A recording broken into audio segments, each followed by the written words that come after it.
ಗುರುವೇ, ನಾನಿನ್ನ ಪಾಲಿಗೆ ಸಣ್ಣದೊಂದು ಇರುವೆ, ಪ್ರತಿ ಕ್ಷಣವೂ ಗಮನಿಸುತ್ತಿರುವೆ. ನನ್ನ ಮೇಲೆ ಕೃಪೆ ಮಾಡಿ ಕರುಣೆ ತೋರುವೆ. ನಿಮ್ಮ ಕೃಪಾ ಕಟಾಕ್ಷದ ನೆರಳಲ್ಲಿ ನಾನಿರುವೆ. ಅಸತ್ಯದ ಹಾದಿಯಲ್ಲಿ ಎಚ್ಚರಿಸು, ಸತ್ಯದ ದಾರಿಯಲ್ಲಿ ಮುನ್ನಡೆಸು. ಬಯಸಿದ್ದನ್ನು ಬೇಡುವ ಮುನ್ನ ನೀಡಿರುವೆ, ಸುಜ್ಞಾನದೆಡೆಗೆ ಬೆಳೆಸಿರುವೆ. ಗುರುವಾಗಿ ನೀ ಇರಲು ಗುರಿ ತಲುಪಲು ಅಸಾಧ್ಯವೇ?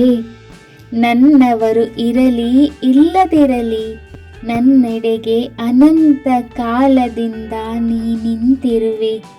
ನಿಮ್ಮ ಕೃಪೆ ಇರಲಿ ನನ್ನ ಎದೆ ಬಡಿತ ನಿಲ್ಲುವವರೆಗೆ.